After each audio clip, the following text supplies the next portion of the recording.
सम्मानित साथियों, आप सभी को जय भीम, नमो बुद्धाय। आज बहुत ही महत्वपूर्ण विषय जिसका नाम है भारत की वेदिकाओं में महिलाओं के प्रतिनिधित्व की स्थिति। आज यदि यह स्थिति सही होती तो आज हमारा देश विकासशील देश नहीं होता, यह विकसित देश होता।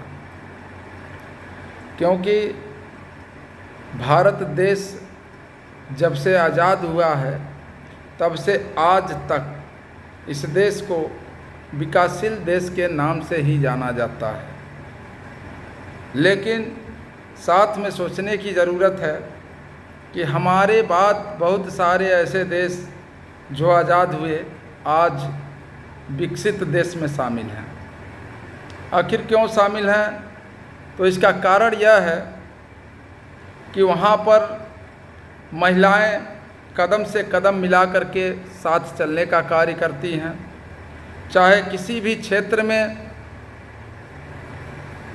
वह समानता का अधिकार रखती हैं, इस कारण वह विकसित देश है।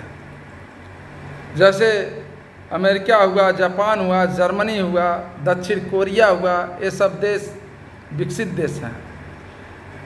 क्यों हैं? क्योंकि यहाँ पर पुरुष और महिलाएं दोनों साथ कदम से कदम मिला करके हर चीज़ में, हर क्षेत्र में, हर जगह अपना योगदान देते हैं।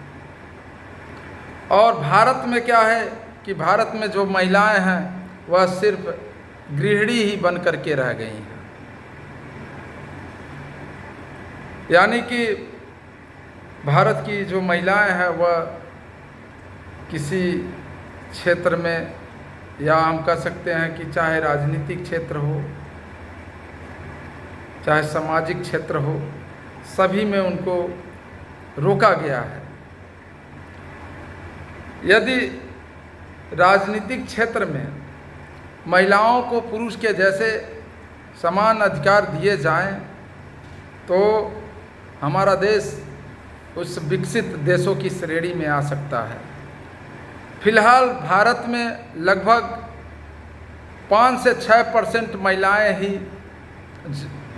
ही किसी न किसी संस्था से, किसी न किसी राजनीति से जुड़ी हुई हैं। तो इस चीज़ को ख़त्म करना होगा। तो बता दें कि जो भारत की विधायिका यानी कि लोकसभा में महिला प्रतिनिधि का अनुपात बहुत ही कम है। यानी संसद भवन में, सांसदों में महिलाओं की संख्या बहुत ही कम है। लोकसभा में महिला सांसदों की संख्या अभी तक कुल सदस्यों की लगभग 17% तक ही पहुंच सकी हैं। यही जब संख्या 25-30 तक पहुंचती, 40 तक पहुंचती, तो आज अपने देश की हालात जो है वह और अच्छा होता और विकसित देश के श्रेणी में शामिल होने के लिए दावेदार भी होते। बता दें कि राज्यों के विधानमंडलों में महिलाओं का प्रतिनिधित्व लगभग 5% से भी कम है। महिला प्रतिनिधियों के संबंध में भारत का स्थान विश्व के अन्य देशों की तुलना में काफ़ी नीचे है। भारत महिला प्रतिनिधित्व के मामले में अफ्रीका, अमेरिका और जर्मनी, जापान आदि देशों से बहुत पीछे है। यहाँ पे भारत देश में बहुत कम महिलाएं जो मुख्यमंत्री बनी होंगी या प्रधानमंत्री बनी होंगी। लेकिन अन्य देशों में समान तरह से, यानी कि वहाँ पे महिलाएं भी पुरुष की तरह जितना लगभग जितनी संख्या पुरुषों की है, लगभग उतनी संख्या उन लोगों की भी है हर कार्य क्षेत्र में। देखिए, स्थानीय जो स्वशासन की इकाइयों में महिलाओं को उचित प्रतिनिधित्व प्रदान करने के उद्देश्य से उनके लिए 1/3 स्थान को आरक्षित किया गया है। वर्तमान में भारत के ग्रामीण तथा शहरी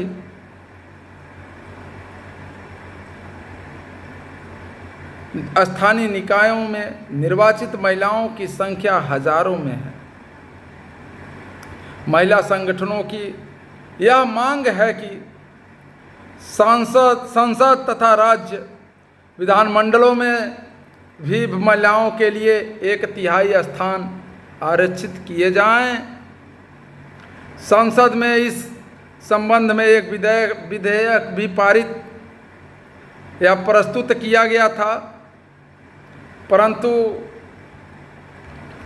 उस पर अभी तक कोई कार्रवाई नहीं हुई, क्योंकि सभी राजनीतिक दल इस विधेयक को लेकर के एकमत नहीं है। जितनी भी राजनीतिक पार्टियां हैं, राष्ट्रीय पार्टियां हैं, जो शासन सत्ता में हैं, जो विपक्ष में हैं, या अभी तक किसी को अच्छा नहीं लगा, और यह जो गंभीर चीज़ें हैं, जो गंभीर बातें हैं कि भारत को विकसित देश बनाना है, तो इसमें सभी राजनीतिक दलों को एक साथ हो करके महिलाओं के लिए समानता का अधिकार देने का कार्य करना ही होगा। जब तक महिलाओं को समानता का अधिकार आप नहीं देंगे, तब तक यह देश विकसित नहीं हो सकता। आज़ादी के बाद से आज तक विकासशील चलता ही आ रहा है। इसके पीछे कारण सिर्फ ये है कि सामाजिक क्षेत्र, राजनीतिक क्षेत्र, हर जगह महिलाओं को अधिकार नहीं दिया गया। यदि महिलाएं पुरुषों के साथ कदम से कदम मिला करके चलती, तो आज हमारा देश विकासशील देश नहीं होता, हमारा देश विकसित देश होता। जिस प्रकार से पुरुष हर क्षेत्र में, हर जगह कार्य कर सकता है, उसी प्रकार से महिलाएं भी हर जगह, हर समाज में, हर राजनीतिक दल में कार्य करें। इसके लिए सरकार को कुछ सोचना पड़ेगा। और जो संगठनों की मांग है, जो महिला संगठनों की मांग है कि हर जगह हमें 1/3 प्रतिनिधित्व चाहिए, तो इस पर विचार करना होगा। और हम सभी दर्शकों से बता दें कि देखिए, हमारा देश तभी विकसित होगा जब तक महिला एवं पुरुष दोनों समान रूप से हर क्षेत्र में जब तक भागीदारी नहीं करेंगे, तब तक हमारा देश विकसित नहीं हो सकता। तो इसमें सरकार को भी सोचना चाहिए और जनता को भी सोचना चाहिए कि कौन सरकार, कौन शासन हमारे लिए इतना कर सकता है। उसको सोच समझ करके आप सभी लोग मत दें, ताकि हमारा देश विकसित देश में शामिल हो सके। तो चलिए, आज फिलहाल इतना ही। जय भीम, नमो बुद्धाय।